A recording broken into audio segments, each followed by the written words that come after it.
En esta parte lo que vamos a tratar de revisar sí ya es todo lo que corresponde a obras de drenaje. Cuando hablamos de obras de drenaje podemos en principio hablar de obras de drenaje transversal, o sea, aquellas que van a ir a través de la carretera, cortando la carretera. Entonces ahí podríamos distinguir varias opciones, ¿no? Puedo utilizar un badén, por ejemplo, ¿no? Para conducir el agua atravesando la carretera. Podría utilizar alcantarillas, que normalmente se disponen por debajo de la carretera y que conducen el agua de una quebrada justamente cruzando la carretera y conduciéndola pues aguas abajo. Podríamos hablar de pontones, ¿no? Que igualmente en algunos casos se requiere cuando es un cauce de cierta importancia. En fin, o sea, todas estas opciones nos están hablando de lo que es el drenaje transversal. Y más bien drenaje longitudinal, como su nombre lo indica, es el que va a lo largo de la carretera. Y entonces ahí podríamos hablar de las cunetas laterales, que normalmente se dispone pues al costado de la vía, o podríamos hablar de las zanjas de coronación que igualmente están dispuestas a media ladera para captar el agua que baje por la ladera, ¿no? Entonces esas opciones, ¿no? Aparte de poder considerar, por ejemplo, el tema de subdrenes, que los subdrenes también están pues a nivel del subsuelo y lo que se hace es disponerlos longitudinalmente, o sea, a lo largo de la carretera, para tratar de captar el agua que pudiera estar filtrando por debajo de la superficie del terreno, o sea, a nivel subsuperficial. Entonces esas son las opciones que se tienen. Lo que vamos a tratar de ver en primer lugar es lo que corresponde a alcantarillas, ¿no? Alcantarillas. El tema de alcantarillas en realidad es un tema muy amplio y es un tema que requiere bastante atención. Y en ese sentido, si nosotros revisáramos, por ejemplo, algunas fuentes de información, podríamos, por ejemplo, ver por acá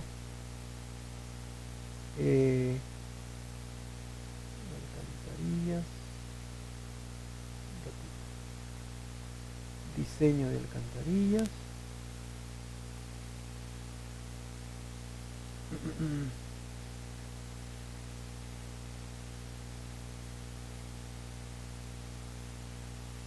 Por ejemplo, algunos manuales que se tienen, ¿no?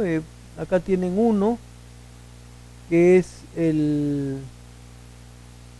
bueno, este de acá, diseño de alcantarillas de acuerdo a lo que es el Drainage Manual del Michigan Department of Transportation. En realidad, si ustedes ven, acá hay una serie de capítulos que están destinados a justamente lo que es el diseño de alcantarillas, ¿no? Es un manual muy completo, un manual americano. Por ejemplo, vamos a Design of Culverts, acá está.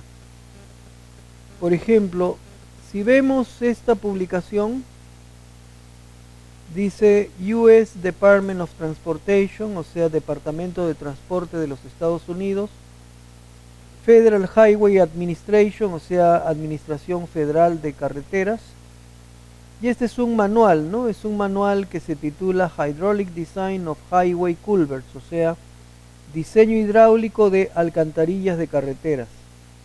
Es un manual del año 2001, o sea, tiene cierta antigüedad ya. Y bueno, es de alguna manera soportado o cuenta con el respaldo de la Federal Highway Administration. ¿No? Entonces este es un manual que si ustedes lo ven, por ejemplo, acá en la parte superior, nos habla de más o menos 367 páginas, única y exclusivamente destinadas a qué cosa, destinadas al estudio de alcantarillas, ¿no? Entonces es un manual muy completo, es un manual americano. En realidad, si nosotros revisamos el manual, por ejemplo, de carreteras del ministerio, claro, trae un pequeño capítulo de alcantarillas, pero es un capítulo muy breve, muy sintético en comparación con lo que es el manual americano. Entonces, en realidad habría que decir que sobre el tema de alcantarillas hay mucho por hacer y mucho por decir, ¿no? y que normalmente en nuestro medio es un tema que muchas veces se maneja mal. Y se maneja mal porque incluso no se llega a identificar con claridad cómo va a funcionar hidráulicamente la alcantarilla. Y cuando se habla del funcionamiento hidráulico de una alcantarilla, podríamos ver que hay diversas opciones. El control de flujo lo puedo tener en la entrada, pero el control de flujo también lo puedo tener en la salida. La entrada puede ser una entrada libre, pero también podría ser una entrada sumergida. La salida podría ser libre, pero también podría ser una salida sumergida. El flujo puede ser un flujo a pelo libre dentro del alcantarilla o puede ser un flujo a tubo lleno. Entonces van a haber diferentes condiciones de operación que es importante identificar y saber cuál es la que realmente voy a tener. Porque digamos, si yo hago una mala evaluación o un mal estudio, al final de cuentas podría suponer que la alcantarilla se va a comportar de una manera cuando en realidad se va a comportar de otra. Y entonces al final pudiera ser de que una alcantarilla que yo supongo que va a funcionar a pelo libre resulta funcionando a presión y resulta originando eventualmente una elevación de la carga de agua en la entrada y más aún desbordándose a punto tal que incluso el agua que se desborda inunde la carretera. Entonces esas son cosas que no deben suceder pero que muchas veces suceden. Y suceden porque el cálculo de alcantarillas muchas veces se hace como que fuera un estándar y que como si yo tuviera, que muchas veces se tiene, pues más de 100 alcantarillas en un tramo de carretera, las 100 alcantarillas las diseño igual. Y claro, si las voy a diseñar igual, con toda seguridad voy a meter la pata. Entonces, eso no puede considerarse de esa manera. Entonces, lo que vamos a tratar justamente, digamos, de ver de repente, bueno, claro, no vamos a revisar todo lo que establece el manual americano, ni hablar, porque para eso habría que hacer solo un curso de hidráulica de alcantarillas, ¿no? Para ver, digamos, todo lo que está en un manual de más de 300 páginas. Pero, digamos, lo que vamos a ver es algunos conceptos introductorios, algunos conceptos generales, como para por lo menos saber cómo es que funciona hidráulicamente una alcantarilla, y poder hacer algunos cálculos sencillos, ¿no? Entonces eso es lo que vamos a tratar de ver, digamos, en esta parte. Bueno, ¿qué cosa más podríamos señalar? Bueno, aparte de estas referencias, hay otras publicaciones más. Hay otras publicaciones, por ejemplo acá se puede ver esta publicación, dice Chapter 9, Culver Design. Igualmente, este es un manual de drenaje de carreteras del año 2015 y ustedes pueden ver, bueno, no tiene la cantidad de páginas, tiene 42 páginas, pero igualmente detalla más o menos diferentes aspectos hidráulicos relacionados con el estudio de alcantarillas. Bueno, y así podríamos mencionar, digamos, diversas publicaciones, ¿no? En realidad, publicaciones hay muchas. Nosotros lo que vamos a tratar de ver es algunos elementos a partir de esta presentación y bueno, luego esto lo habremos de ir acompañando con algunos cálculos prácticos. Lo primero que podríamos ver es, por ejemplo, el caso siguiente, ¿no? Digamos que tuviéramos una quebrada como la que se muestra acá, que es una quebrada a lo largo de la cual puede circular agua. Entonces, si yo, por ejemplo, tengo que proyectar una carretera que pase, o sea, que cruce esa quebrada, en realidad me enfrento a dos situaciones, ¿no? O proyecto un pequeño puente, como se ve ahí, que de repente incluso pueden apreciar tiene 3 pilares, o proyecto más bien de repente una alcantarilla, que en este caso pueden ver es una alcantarilla tipo marco, una alcantarilla tipo marco de 2 ojos. Una cosa que siempre se debe pensar a la hora que se proyecte este tipo de obras es que lo que yo proyecte debe de perturbar lo menos posible al cauce natural. O sea, cualquier solución que yo pretenda implementar debe ser una solución lo más limpia posible, o sea, una solución que no conlleve, por ejemplo, que el cauce se vea estrechado, o que yo obligue a que el cauce que venía en una quebrada relativamente amplia, yo lo obligo a pasar a través de una alcantarilla muy estrecha. Entonces esas cosas normalmente traen problemas. Cuando hablamos de alcantarillas, lo que típicamente se utiliza en el medio son alcantarillas circulares, muchas veces las de acero corrugado, o sea, alcantarillas TMC, o se utiliza alcantarillas más bien tipo marco de concreto, que normalmente son marcos rectangulares.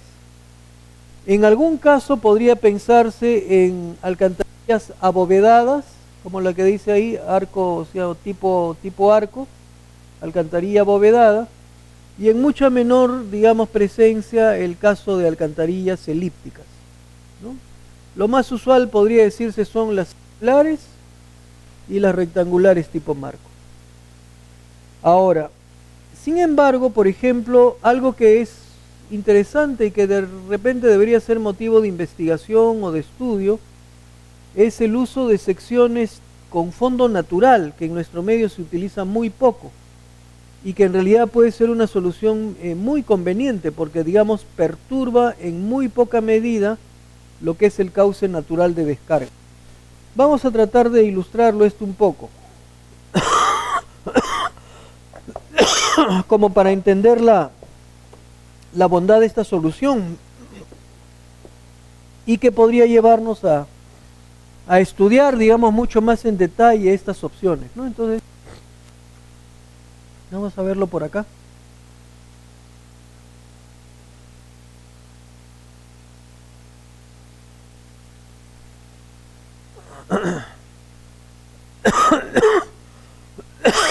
Digamos que se tiene lo siguiente, más o menos una cosa así, una quebrada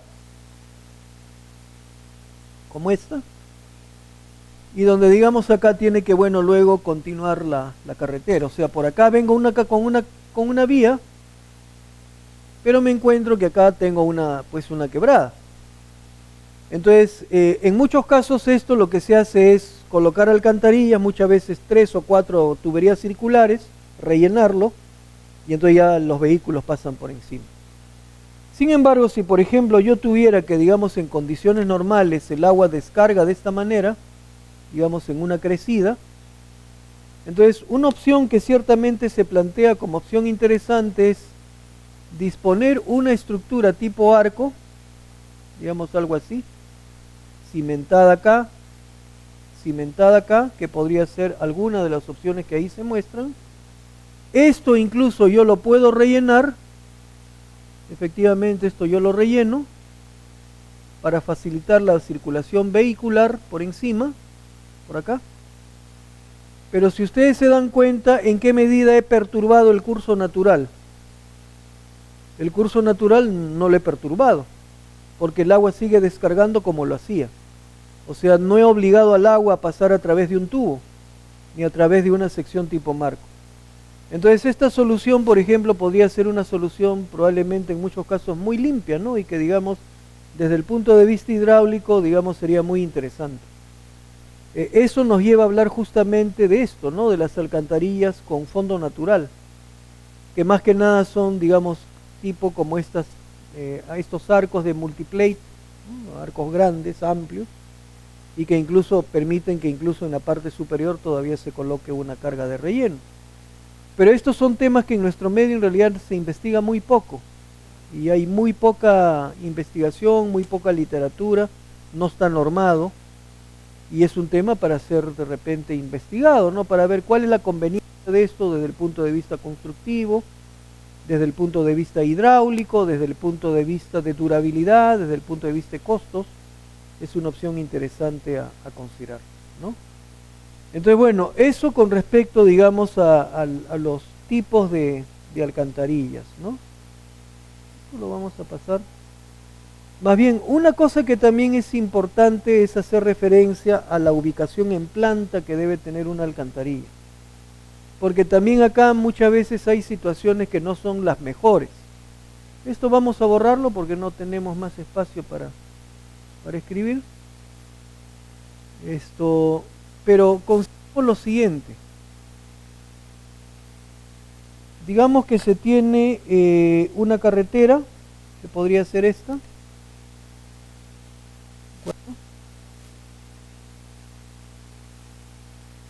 Y vamos a decir que por acá viene o baja una quebrada, un curso de agua, y esto intersecta evidentemente a la carretera. Entonces, en estos casos yo tendría que proyectar algo para resolver la intersección de la quebrada con la carretera. Muchas veces, ¿qué es lo que se considera? Se considera colocar una alcantarilla, pero una alcantarilla perpendicular a la carretera. O sea, digamos, yo digo, bueno, entonces acá vamos a ver de colocar una alcantarilla así. Una alcantarilla así. Acá está el cabezal, digamos, de entrada. Acá el cabezal de salida. Y lo que voy a hacer más bien es alterar el curso de la quebrada. O sea, obligar a que la descarga de agua venga por acá. Venga por acá, o sea, de alguna manera esto lo anulo. Esto lo anulo. Obligo a que el agua pase por acá y que luego de alguna manera retorne a la continuación de la quebrada. Igualmente esto tendría que anularlo. ¿De acuerdo? Entonces, ¿eso será una solución conveniente? Desde el punto de vista económico probablemente sí, porque mi alcantarilla es corta. Pero desde el punto de vista hidráulico, ¿será una buena solución? En realidad es una pésima solución, porque estoy alterando el curso natural de descarga. Entonces, en este caso, lo que yo debería haber pensado, si nuevamente estamos hablando de esta quebrada, vamos a nuevamente representarla por acá, ¿no? Si mi quebrada viene así, mi alcantarilla, ¿cómo debe de ir? Mi alcantarilla debe de ir alineada con la quebrada, ¿no? O sea, mi alcantarilla debe venir así. Mi alcantarilla debería de venir de esta manera, pasando por debajo y luego entregando simplemente la continuación de la quebrada. O sea, en otras palabras, perturbar lo menos posible el curso natural, ¿no? El mensaje es ese, ¿no? Cualquier solución que adoptemos debe ser una solución que perturbe lo menos posible el curso natural de descarga. Normalmente cuando el hombre mete la mano en algo y trata de plantear una solución ingenieril, lo que normalmente hace es malograr lo que existía y más bien generar problemas que muchas veces son más difíciles todavía de resolver y más costosos para poder encontrarle una adecuada solución. Entonces, eso en lo que es ubicación en planta. En lo que es perfil longitudinal, también acá es interesante comentar algo, porque digamos, en nuestro medio normalmente las alcantarillas son de un solo tramo. O sea, la alcantarilla usualmente en nuestro medio es un tubo que tiene una cierta longitud y una pendiente dada. Pero nunca se opta por soluciones en las cuales yo pudiera tener, como se muestra acá, por ejemplo, dos tramos, ¿no? O sea, un tramo de fuerte pendiente seguido de un tramo de pendiente moderada, donde incluso el hacerlo de esta manera y donde, como ustedes pueden ver acá, digamos, el agua adquirió energía, o sea, adquiere velocidad, pero luego acá cuando pasa pendiente moderada, acá se produce un resalto y luego ya sale un flujo tranquilo. El resalto ha ocurrido al interior de la alcantarilla. Entonces, ¿eso qué cosa me ha evitado? Me ha evitado el tener que proyectar un disipador de energía al término de la alcantarilla. Cosa que en muchos casos en nuestro medio se hace. O sea, tengo mi alcantarilla y aguas abajo de la alcantarilla proyecto algún elemento disipador de energía. Que si la disipación yo la tuviera al interior de la alcantarilla, como se muestra acá, tal disipador ya no lo requeriría. Pero claro, esto significa que yo conozca o maneje con cierta solvencia la hidráulica de este caso, ¿no? La hidráulica de este caso. Y por ejemplo, en este caso, ¿qué cosa gobierna la descarga? ¿Qué cosa gobierna la descarga en este caso? ¿Cómo determino yo el caudal de descarga?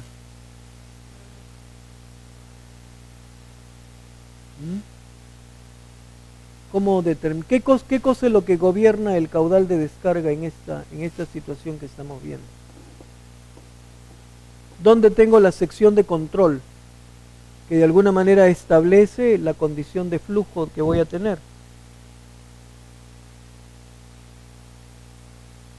Si ustedes lo ven, la sección de control la tengo en la entrada, donde voy a tener tirante crítico. Y al tener tirante crítico en la entrada, automáticamente ese tirante crítico yo podré establecer una relación entre el tirante y el caudal. Entonces, si yo supiera cuánta es esta carga de agua, con esta carga de agua automáticamente conozco el tirante crítico. Y conocido el tirante crítico podría saber cuál es el caudal que está circulando. Y con ese caudal circulante ya haré todos los cálculos que vengan posteriormente. ¿Dónde tengo el control? El control lo tengo en la entrada, ¿no? ¿Qué condición prevalece en la entrada? Tirante crítico en la entrada, ¿no? Y normalmente, bueno, y eso tiene que ver con temas de hidráulica de canales. Si por ejemplo yo hablo de una sección rectangular, que fuera por ejemplo una alcantarilla tipo marco rectangular, digamos si acá yo tengo una carga de agua, llamémosla H, normalmente el tirante crítico habrá de ser 2/3 de H, ¿no? O sea, 2/3 de la carga o de la energía disponible en la entrada. Pero no solo eso, sino que luego tendría que ver dónde ocurre el resalto. Y entonces ahí ya tendríamos que analizar más detalladamente para ver dónde efectivamente se produce el resalto. Porque el resalto podría ocurrir antes del cambio de pendiente o el resalto podría ocurrir después del cambio de pendiente. Y lo que yo querré será que el resalto ocurra después del cambio de pendiente. Entonces eso obligará a que yo tenga que definir pendientes de modo tal de que justamente la situación que ocurra sea esa y no ocurra al revés. Pero eso ya significa manejar toda la parte hidráulica, que de todas maneras creo que vale la pena comentarla, incluso hacer algún cálculo, como para que digamos se pueda apreciar cómo es que yo defino dónde ocurre, por ejemplo, el resalto. Si el resalto ocurre antes del cambio de pendiente o después del cambio de pendiente. Entonces eso es lo que vamos a tratar de ver para este caso de alcantarilla de 2 tramos. En la medida en que yo conociera la hidráulica de una alcantarilla de 2 tramos, pues ya no tendría temor en diseñar una alcantarilla de 2 tramos, ¿no? Cosa que digamos en nuestro medio normalmente, como digo, no se hace. Las alcantarillas tienen una pendiente única y esa sola pendiente, ¿no? Entonces vamos a ver lo siguiente. Digamos que se tuviera pues efectivamente una alcantarilla de 2 tramos más o menos como la que se ilustra ahí. Creo que no escribe mucho. Vamos a ver por acá. Entonces podríamos decir que tenemos un primer tramo que es de fuerte pendiente, seguido de un tramo de pendiente moderada. Pendiente fuerte, pendiente moderada. Si es así, necesariamente va a haber un resalto. Lo que yo no sé es dónde va a ocurrir el resalto. Y eso es algo que vamos a tener que determinar. Si yo hablo de digamos, un tramo de alcantarilla, un conducto de pendiente fuerte, ¿cómo será el tirante de agua? ¿Grande o pequeño? Para un cierto caudal. A mayor pendiente, ¿cómo es el tirante de agua? ¿Grande o pequeño? Para un cierto caudal, el tirante va a ser pequeño. Entonces podríamos decir que acá tenemos el tirante normal en el tramo 1. Tirante normal en el tramo 1. Si tratamos de ver cómo va a ser el tirante de agua en el tramo 2, ¿cómo será ese tirante de agua?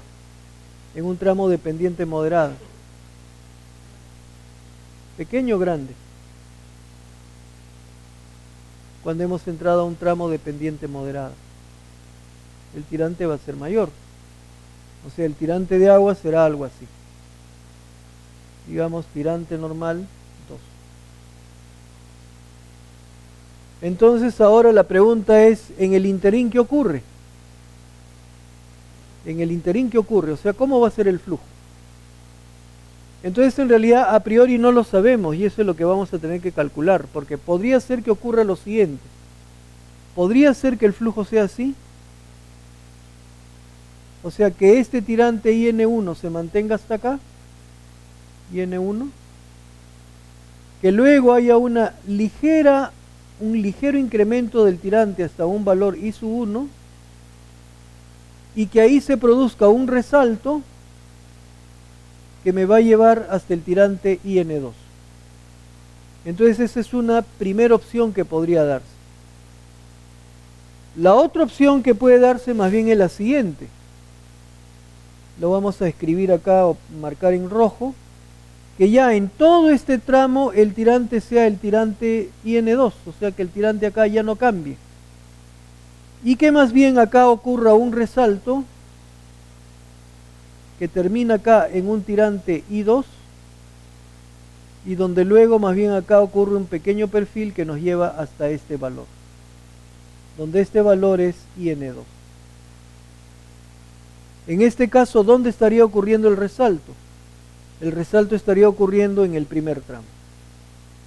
Entonces, puede ser que de acá empiece el resalto con IN1 y llegue hasta un tirante I2, de ahí hay una pequeña curva, es un pequeño perfil de flujo gradualmente variado, y luego se tenga el tirante normal 2. La otra opción es que este tirante prevalezca hasta el final, que haya un ligero incremento del tirante y que luego empiece el resalto que terminará con el tirante normal 2. ¿Cuál de las dos cosas va a suceder? No lo sabemos. Y para eso lo que vamos a tener que hacer es formularnos hipótesis.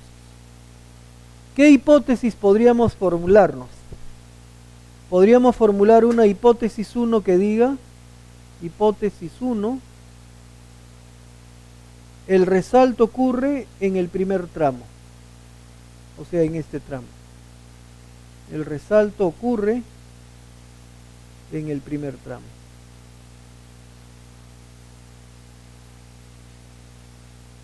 Esa es nuestra hipótesis. Afirmamos que el resalto ocurre en el primer tramo. Entonces, ¿qué habría que hacer? Lo que habría que hacer es lo siguiente. Con IN1 conocido, que es el tirante normal, con IN1 conocido, tendríamos que hallar el tirante final del resalto. Hallar I2, que no viene a ser sino el tirante conjugado del resalto. Tirante conjugado del resalto. ¿Cómo se calcula ese tirante I2? Se calcula con las fórmulas de resalto. Y esa fórmula de resalto, bueno, no lo estamos desarrollando o detallando acá porque eso es parte de un curso de hidráulica de canales, pero lo que se señala es lo siguiente en general. Cuando digamos yo tuviera, digamos acá, un canal en el cual acá ocurre un resalto y este canal tiene forma rectangular, la sección del canal es rectangular, y acá hay un tirante I1 antes del resalto y un tirante I2 después del resalto, se puede demostrar que I2 entre I1 es igual a 1 medio